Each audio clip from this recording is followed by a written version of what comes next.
ಮುಂದಿನ ವಿಧಾನಸಭೆ ಚುನಾವಣೆಯಲ್ಲಿ ಗೆದ್ದು ಸ್ವತಂತ್ರವಾಗಿ ಅಧಿಕಾರವನ್ನು ರಚಿಸಬೇಕು ಅನ್ನುವ ಬಹು ದೊಡ್ಡ ಕನಸು ಹೊತ್ತಿರುವ ಜೆಡಿಎಸ್ ಇಂದು ಮೊದಲ ಅಭ್ಯರ್ಥಿಗಳ ಪಟ್ಟಿಯನ್ನ ಬಿಡುಗಡೆ ಮಾಡಿದೆ. ಮಾಜಿ ಮುಖ್ಯಮಂತ್ರಿ ಎಚ್.ಡಿ. ಕುಮಾರಸ್ವಾಮಿ ಅಭ್ಯರ್ಥಿಗಳ ಪಟ್ಟಿಯನ್ನ ಅಂತಿಮಗೊಳಿಸಿ ಹೆಸರನ್ನ ಪ್ರಕಟಿಸಿದ್ದಾರೆ. ಜಿಟಿ ದೇವೇಗೌಡರಿಗೆ ಚಾಮುಂಡೇಶ್ವರಿಯಲ್ಲಿ ಟಿಕೆಟ್ ಸಿಕ್ಕರೆ ಹುಣಸೂರಿನಲ್ಲಿ ಜಿಟಿಡಿ ಪುತ್ರ ಹರೀಶ್ ಗೌಡಗೆ ಅವಕಾಶ ಸಿಕ್ಕಿದೆ. ಚನ್ನಪಟ್ಟಣದಿಂದ ಎಚ್ ಕುಮಾರಸ್ವಾಮಿ ಸ್ಪರ್ಧಿಸಿದರೆ ರಾಮನಗರದಿಂದ ನಿಖಿಲ್ ಸ್ಪರ್ಧಿಸಲಿದ್ದಾರೆ. ಹಾಸನ ಜಿಲ್ಲೆಯ ಟಿಕೆಟ್ ಇನ್ನೂ ಘೋಷಣೆಯಾಗಿಲ್ಲ. ಈ ಜಿಲ್ಲೆಯ ಟಿಕೆಟ್ ಹಂಚಿಕೆಯ ಅಧಿಕಾರವನ್ನ ದೇವೇಗೌಡರು ಮತ್ತು ರೇವಣ್ಣಗೆ ಕೊಟ್ಟಿದ್ದಾರಂತೆ.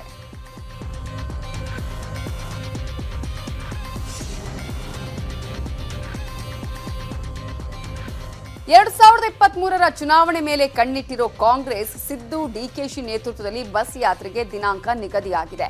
ಮುಂದಿನ ವರ್ಷ ಜನವರಿ 12ರಿಂದ ಕಾಂಗ್ರೆಸ್ ಬಸ್ ಯಾತ್ರೆ ಶುರುವಾಗಲಿದೆ.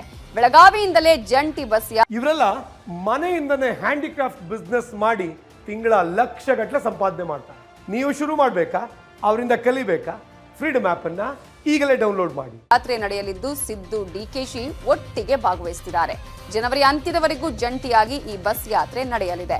ಜನವರಿ 30ರ ಬಳಿಕ ಸಿದ್ದರಾಮಯ್ಯ ಹಾಗೂ ಡಿಕೆಶಿ ಪ್ರತ್ಯೇಕ ಯಾತ್ರೆ ನಡೆಸಲಿದ್ದಾರೆ. ಉತ್ತರ ಕರ್ನಾಟಕದಲ್ಲಿ ಸಿದ್ದರಾಮಯ್ಯ ಹಾಗೂ ದಕ್ಷಿಣ ಕರ್ನಾಟಕದಲ್ಲಿ ಡಿಕೆ ಶಿವಕುಮಾರ್ ಬಸ್ ಯಾತ್ರೆ ಮುಂದುವರಿಸಲಿದ್ದಾರೆ.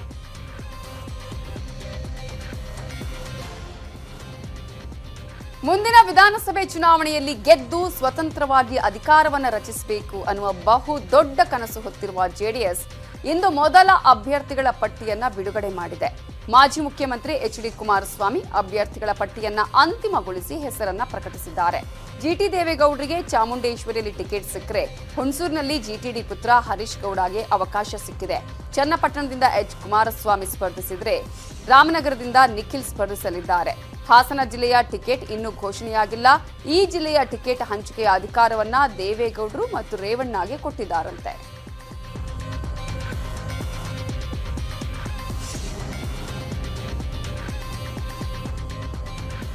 ಎರಡ್ 2023ರ ಚುನಾವಣೆ ಮೇಲೆ ಕಣ್ಣಿಟ್ಟಿರೋ ಕಾಂಗ್ರೆಸ್ ಸಿದ್ದು ಡಿಕೆಶಿ ನೇತೃತ್ವದಲ್ಲಿ ಬಸ್ ಯಾತ್ರೆಗೆ ದಿನಾಂಕ ನಿಗದಿಯಾಗಿದೆ.